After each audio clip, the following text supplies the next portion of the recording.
Olá, eu sou o pastor Daniel Reis e você está no Tesouros do Grego Bíblico. Nós estamos aqui numa série de mensagens falando sobre termos, tesouros abençoados para as nossas vidas. Lembrando que esse não é um curso de grego, tá? O intuito aqui não é te dar aqui a capacitação para você ler a Bíblia em grego, mas para que, de alguma maneira, esses termos que nós vamos cunhar no decorrer dessa série vão te ajudar, te inspirar como um pregador da palavra a buscar ainda mais, descer mais fundo, cavar mais fundo os tesouros do grego bíblico.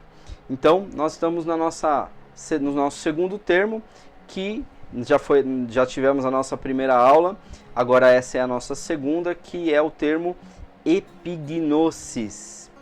Então, só recapitulando, o que significa epignosis é a junção de dois termos, um prefixo epi, que significa acima de, sobre, e o gnosis, que é conhecimento. Então, quando nós ajuntamos epi com gnosis, nós temos a ideia de um conhecimento pleno.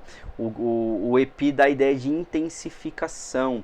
Então, conhecimento pleno, conhecimento do alto, conhecimento de intimidade, conhecimento de revelação. Então, hoje nós vamos trabalhar aqui alguns aspectos gramaticais, claro, irmãos, que a gramática ela não é tão simples, a gente não consegue trabalhar exatamente, não é a técnica gramatical, mas a gente consegue fazer algumas análises que vão ajudar na nossa interpretação e na nossa pregação também, Então, o objetivo de hoje é explicar como epignosis se comporta dentro da estrutura gramatical do grego bíblico e como isso afeta a nossa interpretação. Tá? Lembrando que você não precisa se preocupar tanto em decorar as coisas, por quê? Porque a gente vai trabalhar sempre, a gente vai sempre fazer um loop aqui. Cada termo grego a gente vai fazer um loop, falar da gramática, falar sobre as vozes, sobre os modos verbais. Nós vamos trabalhar bem calmamente para que você, aos pouquinhos, de repente você já está aí abençoado, já desenvolvendo uma capacidade da língua grega abençoada, com a ajuda de Deus, com a ajuda do Espírito Santo. Amém? Então vamos aqui para a nossa aula de hoje. Estrutura gramatical de epignosis. Lembrando que a gente, o sigma, o S dentro do grego, ele não tem som de Z, tá? Então aqui algumas pessoas falam gnosis, Às vezes até eu falo, às vezes a gente acaba... Claro, a pronúncia é importante. Não é tão importante, mas é legal a gente falar da maneira correta, Então o epignosis, sempre esse sigma vai ter som de C e não de Z, Então o nosso S aqui é de gnosis e não gnosis, tá? Então vamos aqui, ó. Então é um substantivo feminino esse termo, não é um verbo, significa conhecimento pleno. E ele deriva da raiz gnosco, que aí sim é um verbo que significa conhecer. As palavras elas possuem dentro do grego, da língua grega, do hebraico, as suas raízes semânticas. Então, as palavras elas possuem uma origem. Então, quando a gente fala do epignosis, qual que é a raiz? A gente ouve às vezes os pregadores falando isso, Qual é a raiz de epignosis? A raiz é gnosco, que significa conhecer, Que é a declinação pertence à terceira pessoa, a terceira declinação grega, e significa que a sua forma varia dependendo do caso gramatical usado. Então, quais são os casos que nós temos dentro da gramática aqui? O grego bíblico ele usa diferentes casos gramaticais para indicar o quê? A função das palavras na frase. Então, qual é a função de cada uma das palavras? E nós vamos aqui ver a questão do epignosis, como aparece nesses casos. Então, nós temos aqui, primeiro, o caso nominativo, que é quando a palavra ela é o sujeito, Então, por exemplo, aqui a função da frase do epignosis dentro do modo do caso nominativo é o conhecimento é o tema da frase, isso, ele é o sujeito, né? Ele é o sujeito da frase. Então o exemplo aqui é 1 Timóteo 2:4.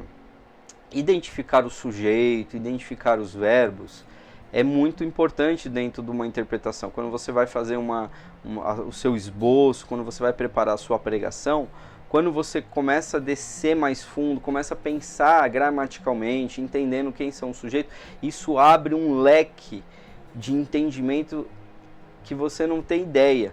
Então é importante nós aprendermos isso. Eu sei que às vezes a gente tem até dificuldade com a própria língua portuguesa, mas é importantíssimo que a gente comece a se atentar um pouquinho mais com essas questões.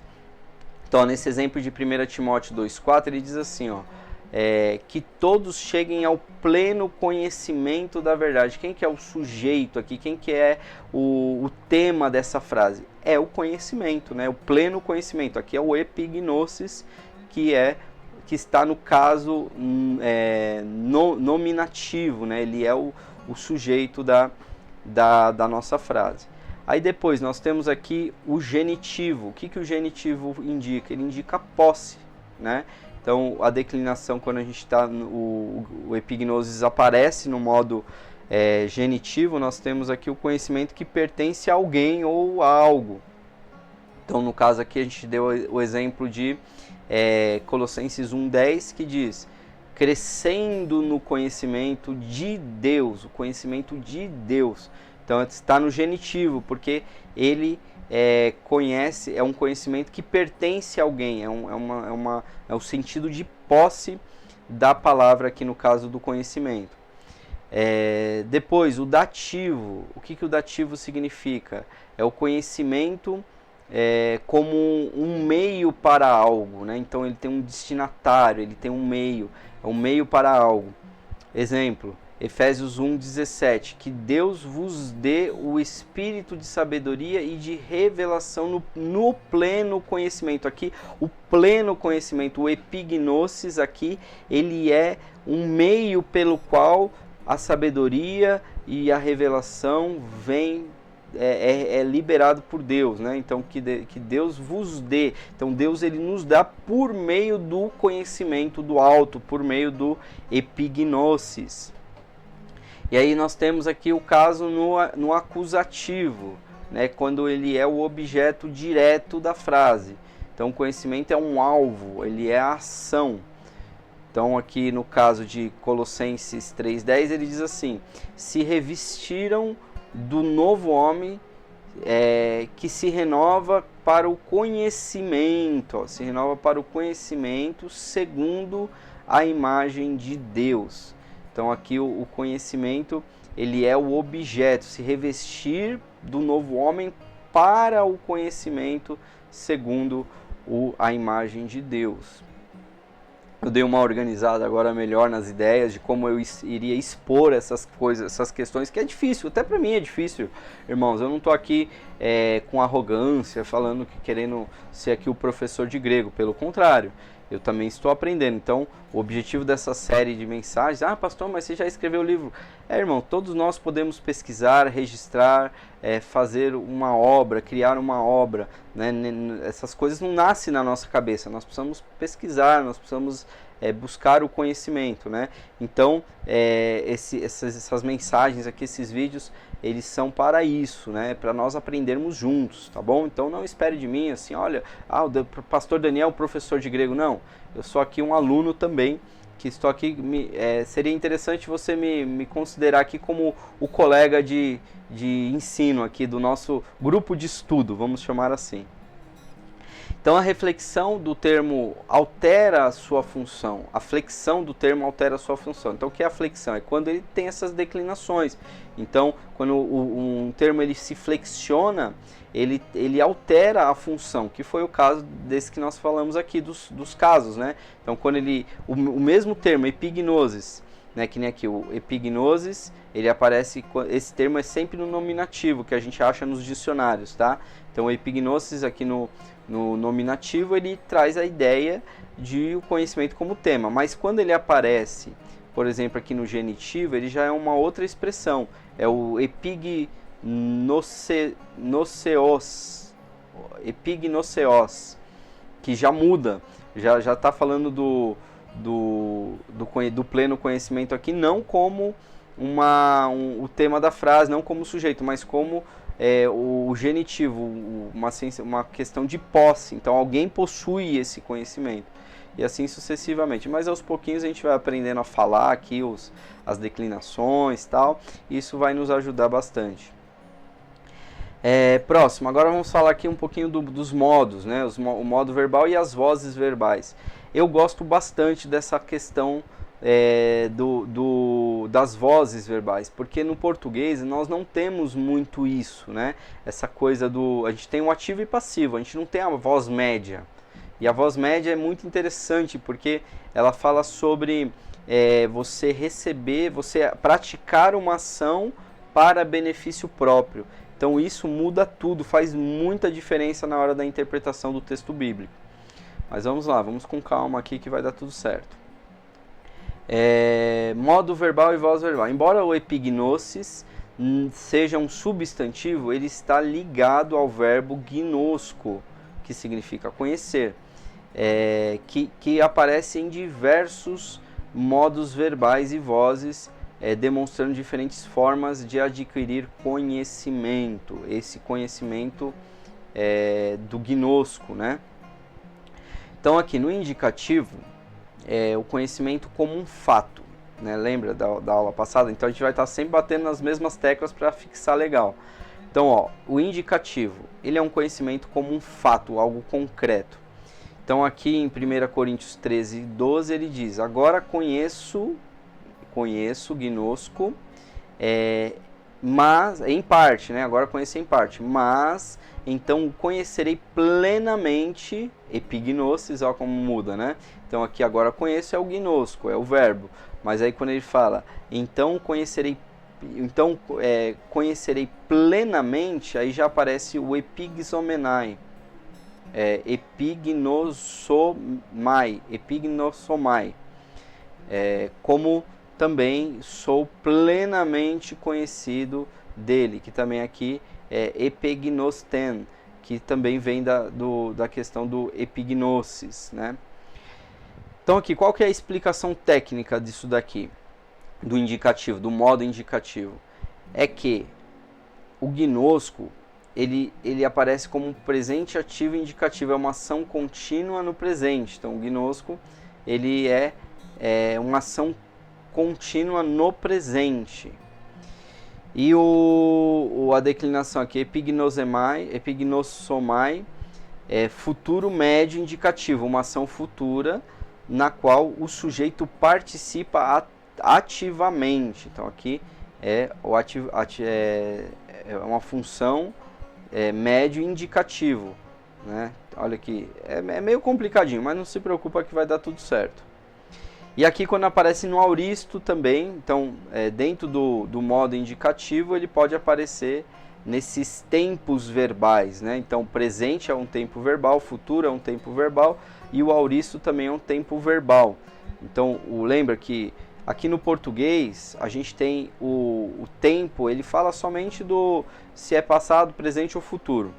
No grego nós temos também a questão do auristo, porque o grego ele não está muito preocupado em falar sobre o tempo que aquilo aconteceu, mas o que aquilo significa, qual foi a consequência daquilo que aconteceu. Então, por exemplo, presente ativo e indicativo, ele fala sobre uma ação contínua no presente. Quando a gente entra na questão do futuro médio indicativo, né, a gente está falando sempre do modo indicativo.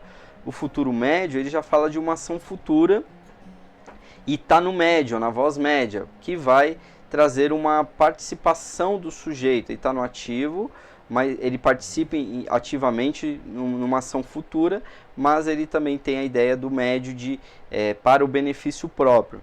E o auristo? O auristo é algo que acontece de forma pontual, pontilhar, e que tem assim, sempre uma ideia de uma coisa completa, né? Então, o epignosomai está no futuro médio do indicativo, que significa aqui que é uma ação futura no qual o sujeito participa ativamente. Esse aqui eu já falei, agora aqui do auristo. Epignosten, que está no auristo passivo indicativo, ação completa no passado, recebida pelo sujeito. Então aqui no nosso indicativo, o presente, no presente conhecemos parcialmente, mas no futuro teremos um conhecimento pleno, assim como Deus já nos conhece perfeitamente. Então vamos em frente aqui, ó. No modo subjuntivo, é uma possibilidade de um pleno conhecimento. Então aqui Colossenses 1:9. Para que sejais cheios, aqui é a oração lá de Paulo, para que sejais cheios do pleno conhecimento. Epignosei, da sua vontade. Então o epignosei traz uma ideia, está no subjuntivo porque é uma possibilidade. Ele está orando, pedindo a Deus para que Deus dê aos irmãos da igreja de Colossos esse pleno conhecimento. Epignosei. Olha lá, a gente já vai aprendendo a falar. Então, repita comigo aí. Epignosei. Epignosei. Legal, ó, vamos aprender junto. Epignosei aqui, no caso, nesse texto, aparece no dativo singular ligado ao substantivo. Então, o uso do substantivo sugere que o conhecimento não é garantido automaticamente, mas algo que pode ser alcançado por meio da oração e da busca espiritual. Então aqui o epignosis não é apenas um conhecimento recebido passivamente, mas algo que pode crescer durante a nossa jornada, a nossa vida, né? Então o dativo fala sobre essa coisa de uma possibilidade, não ser algo assim garantido. Por isso que a gente precisa buscar, né, irmãos? Então, buscar o pleno conhecimento, buscar a palavra de Deus, buscar o Senhor enquanto se pode achar. Depois, no modo imperativo. No modo imperativo, nós temos um chamado para conhecer, um chamado à ação. Então, 2 Pedro 1:2 diz assim, ó, graça e paz vos sejam multiplicadas no pleno conhecimento de Deus e de Jesus Cristo, nosso Senhor. Então, aqui o verbo está implícito, né, no modo imperativo, sugerindo um chamado para buscar ativamente o conhecimento de Deus. Então, ele está dizendo assim, olha, que a graça seja multiplicada no pleno conhecimento, que esse pleno conhecimento ele seja buscado para que a graça seja multiplicada. Então, a epignosis é um conhecimento que Deus nos oferece, mas que devemos buscar ativamente para experimentá-lo em sua plenitude. Coisa boa é revelação de Deus. Quando Deus libera uma palavra sobre as nossas vidas, meu irmão. Por isso que a palavra é algo muito tremendo. A gente não está aqui só para ensinar gramática, a questão da letra, não.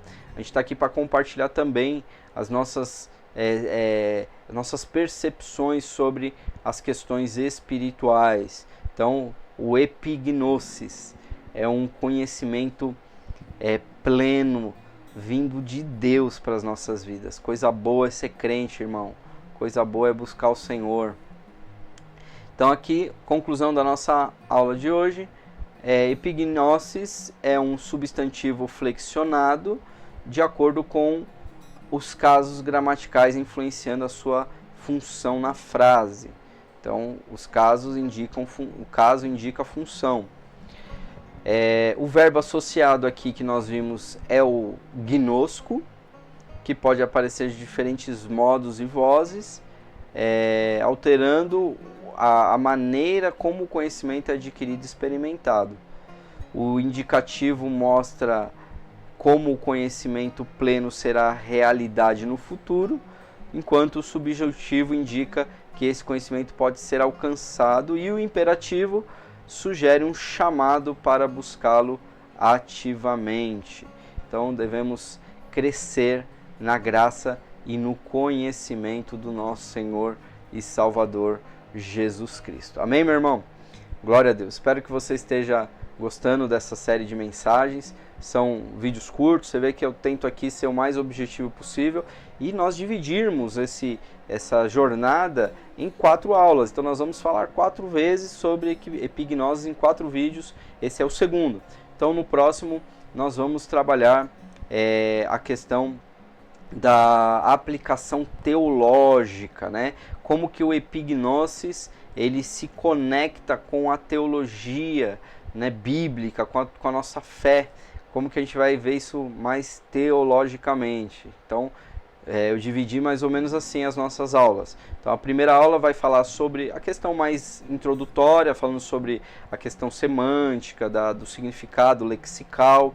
A segunda aula nós vamos dar uma pincelada aqui sobre gramática, falar um pouquinho de modos, casos, verbos, vozes verbais. E na terceira aula nós vamos entrar numa questão mais teológica. Então nós vamos entender já mais como que funciona a epignosis dentro dos textos bíblicos, tá bom? E na quarta aula nós vamos falar sobre a questão da aplicação para os pregadores. Então, para essa metodologia foi ajustada em relação ao primeiro que nós fizemos do Paralambano, mas sempre para melhorar. E se precisar ajustar, a gente vai ajustando no decorrer dos nossos estudos, tá certo? Então, só lembrando aqui que nós temos esse livro, né, que é o Vocábulos, que é um livro que é uma ferramenta para os pregadores, uma ferramenta do grego. Quem ama o grego, quem quer aprender mais do grego, esse livro aqui não pode faltar na sua prateleira, na sua... Aqui, ó, tem até uma questão aqui como que a gente faz a questão do alfabeto, né, as pronúncias, ó. Então aqui ele fala o alfa, o A, né, beta, tem aqui, ó. Tinha até uma musiquinha, vou tentar cantar aqui a musiquinha, que era daquela...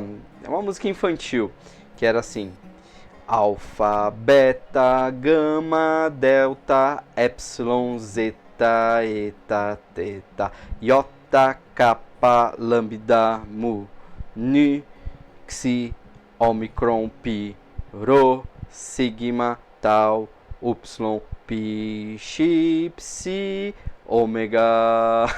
Não sei se eu consegui chegar junto. Aí lá, minha filha que gostava de cantar essa musiquinha, já estava aprendendo grego antes de mim. Amém, meus irmãos? Glória a Deus, só para descontrair aqui essa musiquinha. Mas espero que você esteja realmente gostando. E compartilha, se inscreva no nosso canal.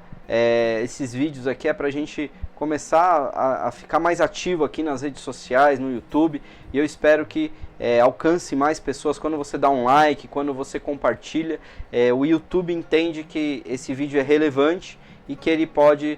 e aí o YouTube entrega o vídeo para mais pessoas, né? Vai chegar lá na cara das pessoas para eles verem esse estudo aqui sobre grego. Tá certo? Então, fica na paz do Senhor e eu te espero, meu irmão, minha irmã, no próximo Tesouros do Grego Bíblico, se Deus assim o permitir, em nome de Jesus.